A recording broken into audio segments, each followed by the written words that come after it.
कहानी की शुरुआत होती है और हमें शाम का वक्त दिखाया जाता है जहाँ पर एक छोटी लड़की वैली डांस कर रही होती है। प्रैक्टिस कर लेने के बाद वो अपनी गाड़ी में बैठकर अपनी घर की तरफ चल देती है और बाहर हम देखते हैं कि 6 लोग इस एविगेल नाम की बच्ची पर नजर रखे हुए थे। वो एविगेल की गाड़ी का पीछा करते हुए किसी तरह से उसके घर में घुस जाते हैं। वो अंदर आकर उसे एक नशे का इंजेक्शन लगाकर उसे बेहोश कर देते हैं, लेकिन इनका असली काम उसे बाहर लेकर आना था। जब भी ऐसा कर रहे होते हैं तभी इस बच्ची का डैड भी यहाँ पर आ जाता है, लेकिन किसी तरह से ये लोग उससे बचकर अपनी होशियारी दिखाते हुए यहाँ से निकल जाते हैं। ये उसे किडनैप करके एक पुराने घर में ले आते हैं जहाँ पर पहले से ही इस किडनैपिंग का मास्टरमाइंड इनका वेट कर रहा था, जिसका नाम लैम्बर्ट था। उसने प्लान किया था कि वो एबिगेल की किडनैपिंग के बदले उसके फादर से $50 मिलियन मांगेगा, क्योंकि एबिगेल के फादर एक बहुत ही पैसे वाले आदमी थे और पैसा मिलने के बाद वो इनमें से हर एक को इनका हिस्सा बांट देगा, जिसके बाद वो इन्हें आजाद कर देगा। लेकिन ऐसा होने तक इन्हें एबिगेल को इसी हवेली में कैद करके रखना होगा। और लैम्बर्ट इन्हें यहाँ का सबसे जरूरी रूल बताता है। वो कहता है कि कोई भी किसी को अपना असली नाम नहीं बताएगा, सभी एक दूसरे को जानने के लिए यहाँ पर नकली नाम यूज करेंगे। लैम्बर्ट इन सभी से इनके फोन भी ले लेता है ताकि पुलिस इन्हें ट्रैक ना कर सके। वो इन्हें एक आखिरी बात और बताता है। वो कहता है कि एबिगेल की आंखों पर हमेशा पट्टी बंधी रहेगी और जोई के अलावा उसके रूम में और कोई नहीं जाएगा। उसे पता नहीं लगना चाहिए कि कितने लोगों ने उसे किडनैप किया है। इन सब के पूछने पर भी लैम्बर्ट ने अभी तक इन्हें ये नहीं बताया था कि एबिगेल किसकी बेटी है। इन्हें अभी तक बस यही पता था कि एबिगेल के फादर एक मिलियनर हैं। खैर अब यहाँ से लैम्बर्ट चला जाता है और टाइम पास करने के लिए ये लोग एक दूसरे के बारे में गैस करने लगते हैं। जूली लोगों को पहचानने में माहिर थी, इसीलिए वो उन सभी का अंदाजा लगाती है। वो फ्रैंक को एक पुलिस डिटेक्टिव बताती है जो कि एकदम सही था, एक और लड़की जो कि बहुत ही अच्छी हैकर थी, ड्राइवर जो कि एक ताकतवर आदमी था और एक और जो कि एक अच्छा ड्राइवर था, और लास्ट स्नाइपर। जोई कहती है कि तुम मिलिट्री वाले लगते हो। जोई ने सभी के बारे में गैस कर लिया था, लेकिन अब उसकी खुद की बारी थी, जिस पर फ्रैंक उससे बोलता है, कहता है कि तुम भी तो मिलिट्री में थी, लेकिन ड्रग्स की लत ने तुम्हें कहीं का नहीं छोड़ा, इसलिए तुम्हारा बेटा भी तुमसे दूर हो गया और इसीलिए तुम ये कैंडीज खाती हो। खैर अब ये सब सुनने के बाद जोई एबिगेल के रूम में जाती है। वो उसकी आंखों पर बंधी पट्टी हटा देती है, यानी कि उसने लैम्बर्ट का एक रूल तोड़ दिया। एबिगेल यहाँ पर काफी डरी हुई थी, लेकिन जोई उसे समझाने के लिए उसे प्रॉमिस करती है कि ना तो मैं तुम्हें कोई हर्ट करूंगी और ना ही किसी को करने दूंगी। अब बातों ही बातों में इन दोनों में काफी अच्छी दोस्ती हो जाती है।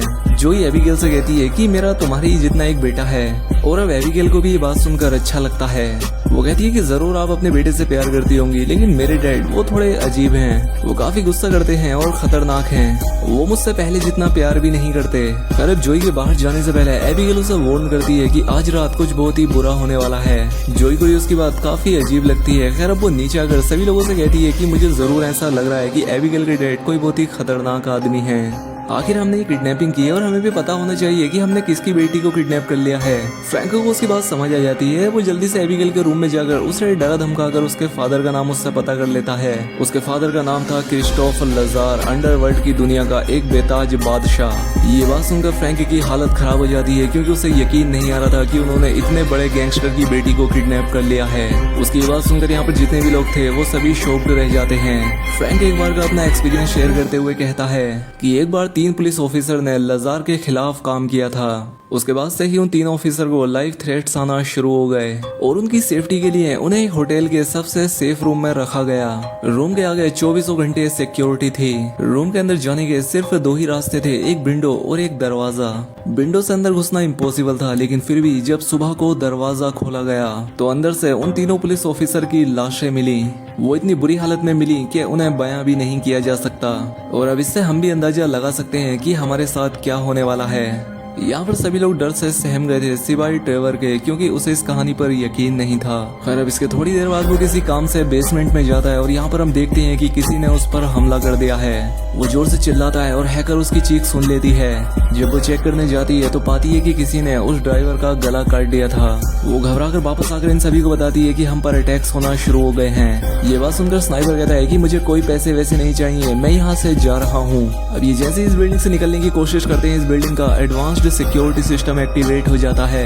पूरे घर की खिड़की दरवाजे बंद हो जाते हैं, जिसका मतलब ये था कि अब ये सभी लोग यहीं पर कैद हो गए हैं। इन्हें ये पता लग गया था कि इस बिल्डिंग में कोई किलर है जो कि इन्हें मारने होने वाला है, इसीलिए सभी लोग होशियार बैठे थे।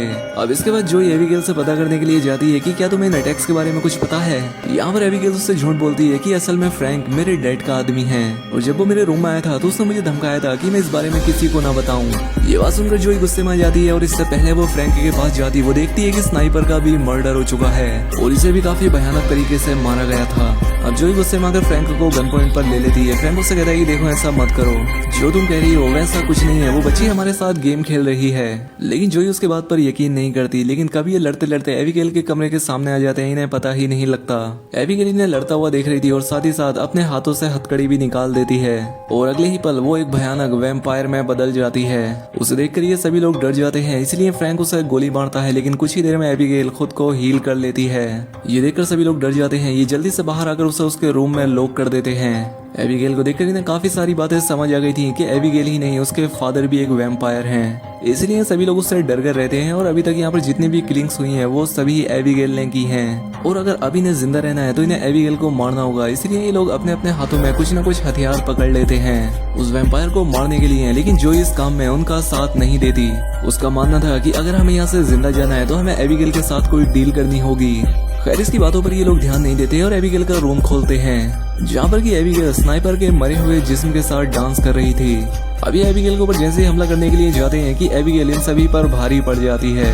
गार्लिक और क्रॉस का उसके ऊपर कोई असर नहीं होता। मुश्किलों से ये अपनी जान बचाकर एबिगेल के रूम से भागकर बाहर आ जाते हैं। जो इन्हें सलाह देती है कि हमें एबिगेल के ऊपर बेहोश करने वाला इंजेक्शन यूज करना चाहिए क्योंकि वो पहले भी तो इससे बेहोश हुई थी। उसका आइडिया अच्छा था, इसलिए सभी लोग उसकी बात मान लेते हैं। लेकिन एबिगेल का इनके हाथ में आना इतना आसान नहीं था। वो इन सभी के ऊपर अभी भी भारी पड़ रही थी। लेकिन इनके ग्रुप का वो मसलमैन पीछे से एबिगेल को पकड़ने में कामयाब हो जाता है और वक्त रहते हुए ही जोई उसे बेहोश होने वाला इंजेक्शन लगा देती है। इस सभी के दौरान यहाँ पर एबिगेल हैकर के हाथ में काट लेती है। सभी को डर था कि कहीं ये लड़की भी वैम्पायर ना बन जाए। इसके बाद हमें दिखाया जाता है कि जब एबिगेल को होश आता है तो वो खुद को जेल में पाती है। अब जोई एबिगेल से बात करती है और उससे पूछती है कि आखिर तुम चाहती क्या हो। और यहाँ पर इन्हें सबसे खतरनाक हकीकत ये पता लगती है कि इन्होंने एबिगेल को किडनैप नहीं किया था बल्कि एबिगेल ने इन्हें किडनैप किया था। ये सब एबिगेल की ही प्लानिंग थी और लैम्बर्ट एबिगेल के लिए ही काम करता था। हालांकि एबिगेल दिखने में छोटी बच्ची है लेकिन वो इस दुनिया में 400 सालों से रह रही है। यहाँ पर एबिगेल इन सभी लोगों से कहती है कि तुम सभी लोग यहाँ पर इसलिए हो क्योंकि तुम सभी लोगों ने किसी न किसी तरह से मेरे डैड को नुकसान पहुंचाया है, जिसमें से कि हैकर ने एबिगेल के डैड के अकाउंट को हैक करके उसमें से मिलियंस ऑफ डॉलर चुराए थे। फ्रैंक ने एबिगेल के डैड के खिलाफ एक इन्वेस्टिगेशन की थी। जोई एक मिलिट्री डॉक्टर थी। उसने ड्रग्स के नशे में एबिगेल के डैड के साथ उसके डैड का गलत ऑपरेशन कर दिया था जिससे उसके डैड को बहुत नुकसान हुआ। उसकी बात सुनकर जोई उससे कहती है कि देखो मैं जानती हूँ कि तुम्हारे डैड अब तुमसे प्यार नहीं करते, तुम अब उनके लिए कुछ भी कर लो, वो तुमसे प्यार नहीं करने वाले। खैर अब इन सारी बातों के बाद ये लोग यहाँ से बाहर निकलने का डिसाइड करते हैं जिसके लिए इन्हें यहाँ से जाने का रास्ता ढूंढना था। ये काम बाकी के 3 लोग करते हैं और फ्रैंक एबिगेल पर नजर रखता है। इन सब के जाने के बाद एबिगेल फ्रैंक के साथ एक डील करती है। वो कहती है कि तुम मुझे यहाँ से निकाल दो और मैं तुम्हें जिंदा छोड़ दूंगी और बाकी सबको मार दूंगी। अब बातों ही बातों में फ्रैंक एबिगेल से इस जगह से निकलने का रास्ता पूछता है। एबिगेल बता रही है कि इस बिल्डिंग की लाइब्रेरी में एक बुक है जिसे टच करने पर यहाँ के सारे सिक्योरिटी सिस्टम डीएक्टिवेट हो जाएंगे। ये बात सुनने के बाद फ्रैंक एबिगेल से की हुई डील तोड़ देता है और अपने बाकी साथियों को यहाँ से बाहर निकलने का रास्ता बताने के लिए जाता है। लेकिन एबिगेल उसके साथ खेल खेल रही थी। वो यहाँ से आसानी से बाहर आ सकती थी।